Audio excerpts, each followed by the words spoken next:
चंद्रशेखर आजाद एक ऐसा ज्वाजल्यमान नक्षत्र जिसके स्मरण मात्र से मुर्दों में प्राणों का संचार हो जाए। वो मन, वचन और कर्म से आजाद थे, आजाद ही रहे। उन्होंने हिंदुस्तान सोशलिस्ट रिपब्लिकन एसोसिएशन बनाकर क्रांति के वो ध्वजवाहक बने। देश की आज़ादी के लिए तन मन धन सर्वस्व न्यौछावर करने का जज्बा उनके भीतर था। वो हमारे आराध्य हैं, हमारे प्रेरणा स्रोत हैं। हमें इस बात का और अधिक गर्व होता है कि ऐसे महानायक मध्य प्रदेश के अलीराजपुर जिले के भाभरा गांव में पैदा हुए थे। आज उन्हीं के नाम पर भाभरा का नाम चंद्रशेखर आजाद नगर रखा गया। आजाद जी की देशभक्ति, उनका अनुशासन, उनकी अचूक निशानेबाजी, उनका अदम्य साहस, उनके ये सारे सद्गुण जिसने ब्रिटिशों की आतताई व्यवस्थाओं को भी हिला कर रख दिया था, हम उनका जीवन जब पढ़ते हैं गौरवान्वित महसूस करते हैं कि हमारे पुरखे कितने दिलेर, कितने बहादुर, कितने साहसी और माँ भारती के सच्चे पुजारी थे। आज उनको कोटि कोटि प्रणाम है। इलाहाबाद का वो अल्फ्रेड पार्क जिसमें उन्होंने अपने आज़ाद नाम को सार्थकता दी, जीवित रखा। अंग्रेजों से उनका संघर्ष हुआ उस मुठभेड़ में, लेकिन उन्होंने अपनी पिस्तौल से ही अपने प्राणों को माँ भारती के चरणों में समर्पित किया और चंद्रशेखर आज़ाद सदैव आज़ाद ही रहे। कोटि कोटि प्रणाम। जय हिंद।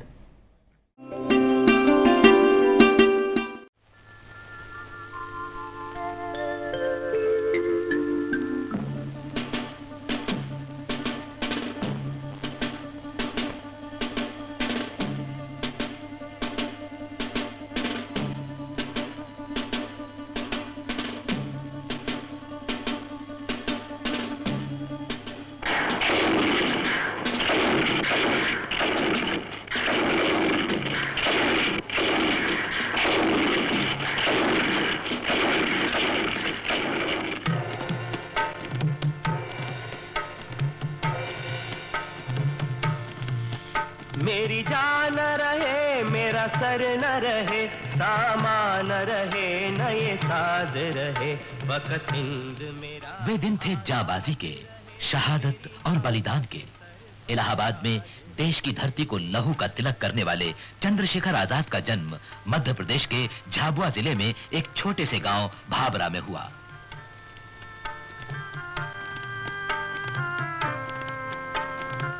चारों तरफ घना जंगल था। रियासत के एक बागीचे में पंडित सीताराम तिवारी रक्षक थे। 23 जुलाई 1906 को इनके दूसरे पुत्र का जन्म हुआ।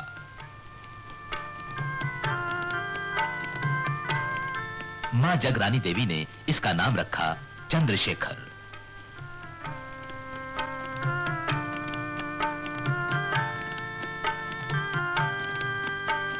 भील बच्चों के साथ तीर चलाना, उड़ते पंछी को मार गिराना, यही चंद्रशेखर का बाल जीवन था। कुछ बड़े हुए तो एक व्यापारी के साथ जा पहुंचे बंबई। काम मिलते गए, करते गए। आखिर जहाज पर रंगसाजी का काम ठीक लगा, लेकिन मन उलाहना देता। पेट ही पालना था तो माता पिता को दुखी क्यों किया? घर से भागे क्यों? इन उलाहनों से तंग आकर बनारस गए। मन में निश्चय लिए कि संस्कृत पढ़ूंगा, पिताजी की इच्छा पूरी करूंगा। संस्कृत पाठशाला में दाखिला भी मिल गया। पिताजी के एक मित्र शिव विनायक मिश्र ने धीरज बंधाया, हौसला बढ़ाया। लेकिन किताबी पढ़ाई शायद नसीब में नहीं थी। आजादी की लड़ाई ने जोर पकड़ा। जलियांवाला बाग के कत्लेआम ने देश को हिला दिया। दिल की धड़कनों से आवाज उठी, भारत न रह सकेगा हरगिज गुलाम खाना।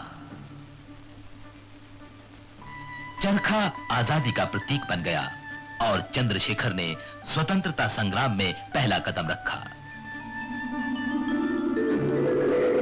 चंद्रशेखर को गिरफ्तार कर लिया गया। मुकदमे में चंद्रशेखर ने अपना नाम बताया आजाद, पिता का नाम स्वाधीन, घर जेलखाना। 15 कसूरी बेतों की सजा मिली। हर बेत के साथ नारा बुलंद हुआ, भारत माता की जय, वंदे मातरम। अब चंद्रशेखर आजाद हो गए। काशी विद्यापीठ में प्रवेश पाया। यहां परिचय हुआ क्रांतिकारियों से और क्रांतिकारी जीवन आरंभ हुआ।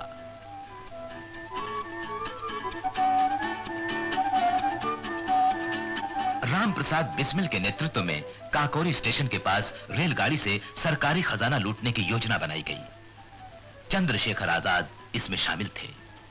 योजना सफल रही।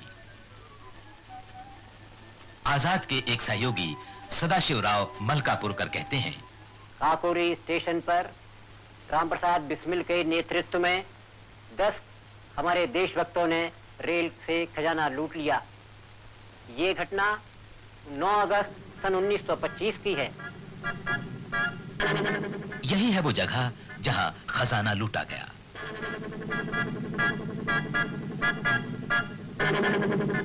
अब अज्ञातवास शुरू हुआ। आजाद झांसी आ गए। आजादी के परवाने मास्टर रुद्र नारायण सिंह ने आसरा दिया, बढ़ावा दिया। वतन परस्तों का आशियाना लुट गया था। आजाद ने उसे फिर से बनाने का काम शुरू किया। क्रांतिकारी कार्य की कमान संभाली। इसी बीच काकोरी केस का फैसला सुनाया गया। आजाद के सहयोगी क्रांतिवीर शिव वर्मा के शब्दों में, काकोरी केस में 4 व्यक्तियों को मृत्युदंड मिला था। रामप्रसाद बिस्मिल, अशफाकुल्ला खान, रोशन सिंह और राजेंद्र लाहिड़ी। इनमें पंडित रामप्रसाद बिस्मिल को जेल से छुड़ाने के हम लोगों ने कई एक प्रयास किए, लेकिन हमें किसी प्रयास में सफलता नहीं मिल सकी। तो अंत में पार्टी की तरफ से मुझे ये आदेश हुआ कि मैं जाके जेल में फांसी से एक दिन पहले उनसे मुलाकात करूं और पता लगाऊं कि पार्टी के हथियार कहाँ कहाँ रखे हैं और दूसरे संपर्क कहाँ क्या क्या है। उनके पिता दशरथ द्विवेदी, मैं, हम तीनों जेल के लिए रवाना हुए। पिताजी बिस्मिल की माँ को अपने साथ नहीं लाए थे, ये सोच के कि शायद माँ रोएगी और आखिरी वक्त मुमकिन है बिस्मिल का दिल भारी हो जाए, तो माँ को अपने साथ नहीं लाए थे। लेकिन हम जब जेल के गेट पर पहुंचे तो हमने देखा कि माँ वहाँ पहले से मौजूद। फांसी की कोठरी के हम लोग सामने पहुंचे तो माँ को देखकर बिस्मिल रो पड़े और उनको देखकर उनके पिताजी रोने लगे। उस समय माँ उठकर खड़ी हो गई और बिस्मिल की आंखों में आंखें गड़ाकर उन्होंने कहा कि बस हो गया इनकलाब, हो गई क्रांति। अगर तुमको रोकर मरना था तो इस रास्ते पर आए क्यों थे? बिस्मिल ने जवाब भी उतना ही अच्छा दिया। उन्होंने कहा, माँ तुम जानती हो तुम्हारा बेटा कायर नहीं, मैं मौत से नहीं डरता हूँ।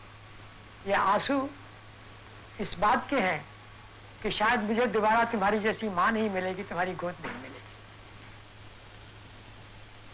आजादी के चारों परवाने फांसी पर झूल गए।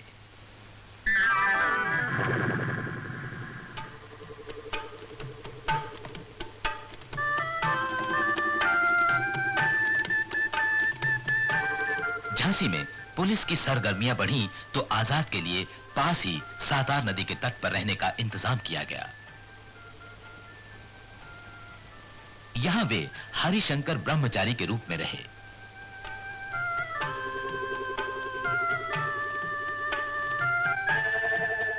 पास ही भीमरपुरा गांव था जो अब आजादपुरा हो गया है। आजाद ने बच्चों को पढ़ाना शुरू किया। क्रांतिकारी दल के संगठन का कार्य पूरे जोरों के साथ शुरू हुआ।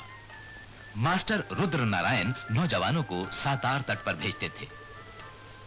आजाद उन्हें वीर सावरकर जी की पुस्तकें पढ़ने को देते। मनोभूमि तैयार होने पर उन्हें क्रांतिकारी दल में शामिल किया जाता था।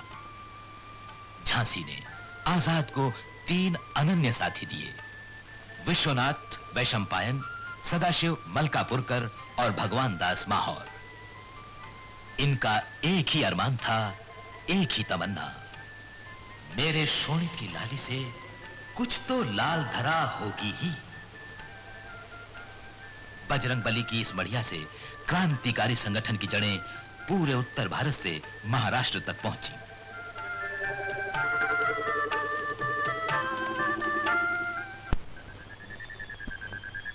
आशियाना बना और खूब बना। दिल्ली के फिरोजशाह कोटला के खंडहरों में एक बैठक हुई। इसमें पंजाब, यूपी, बिहार, बंगाल, महाराष्ट्र सभी प्रांतों के सदस्य शरीक हुए। पंजाब में भगत सिंह तथा नौजवान भारत सभा के सभी नौजवान आजाद के साथी बन गए।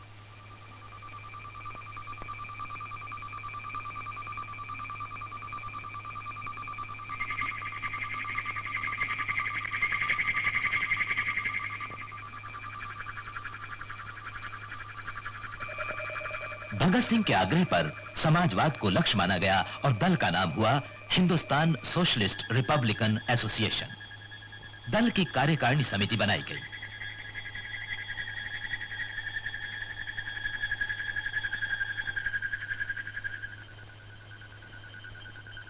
सर्वसम्मति से चंद्रशेखर आजाद को कमांडर इन चीफ चुना गया।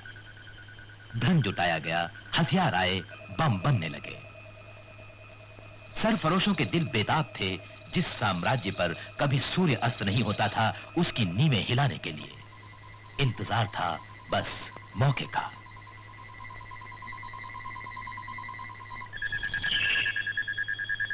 सन 1928 साइमन कमीशन आया। सारे देश में इसका विरोध हुआ। अंग्रेजी हुकूमत की बर्बरता हद से बाहर जा पहुंची।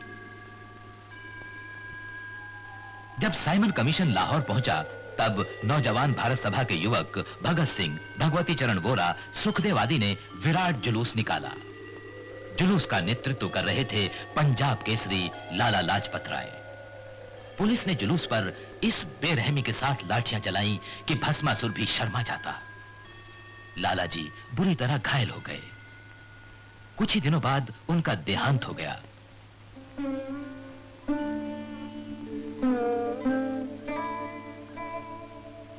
लाला जी के खून का बदला लिया गया।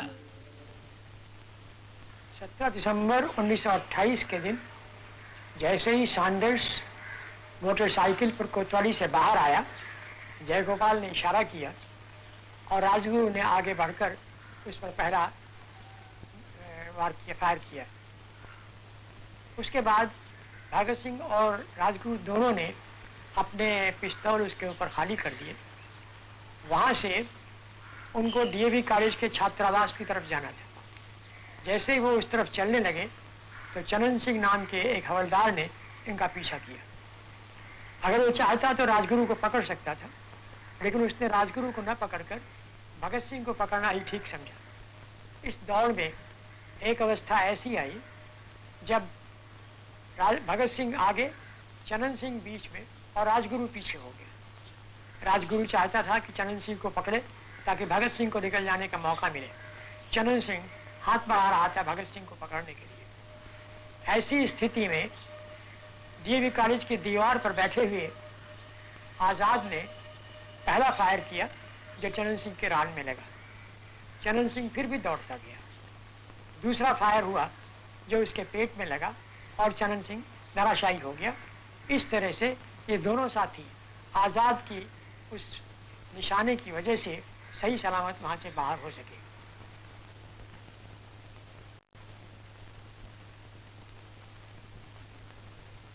पुलिस ने लाहौर के चारों तरफ घेरा डाल दिया। इस घेरे में से बाहर कैसे निकलें?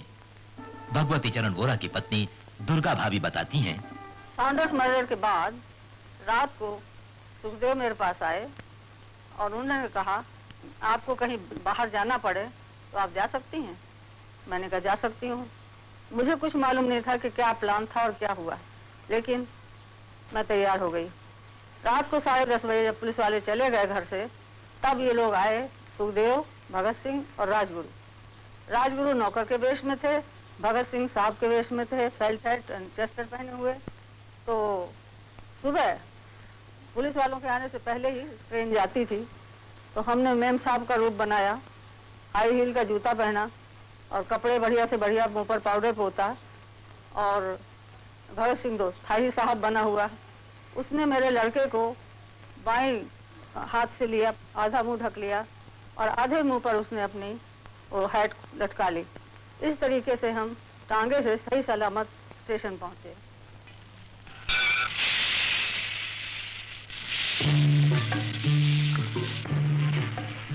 भगत सिंह को कलकत्ता भेजकर आजाद आगरा गए।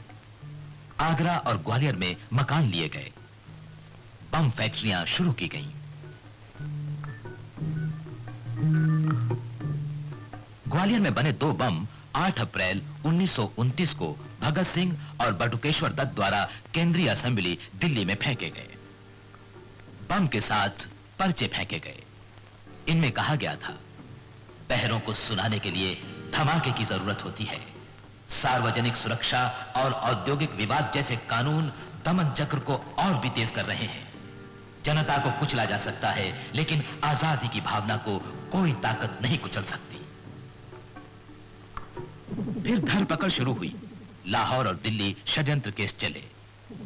आशियाना फिर लुट गया। रह गए आजाद और इने गिने 2-4 साथी। अज्ञातवास का नया दौर शुरू हुआ। कानपुर, बनारस, इलाहाबाद, दिन रात की दौड़ धूप, पुलिस पीछे लगी हुई। लाहौर केस का फैसला सुनाया गया। भगत सिंह, राजगुरु और सुखदेव को फांसी की सजा, बाकी को कारावास। और इसी वक्त गद्दारों की मेहरबानी से आजाद का दाहिना हाथ विश्वनाथ वैशंपायन भी पकड़ा गया। फिर भी वही धुन, फिर से आशियाना बनाने की धुन। इसी धुन में वे मोतीलाल जी और बाद में पंडित जवाहरलाल नेहरू से मिले। गद्दारों से सूचना पाकर पुलिस ने आजाद को इलाहाबाद के अल्फ्रेड पार्क में घेर लिया। आजाद अभिमन्यु की तरह लड़े, लेकिन चक्रव्यूह से निकल न सके। प्रतिज्ञा थी, दुश्मन की गोलियों का हम सामना करेंगे। आजाद ही रहे हैं, आजाद ही रहेंगे।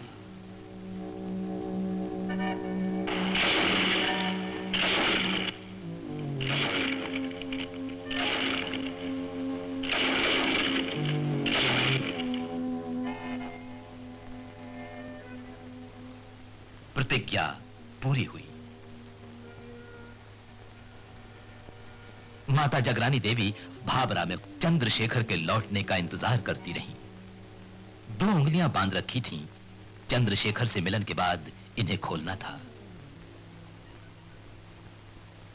लेकिन यह मिलन सपना ही बना रहा।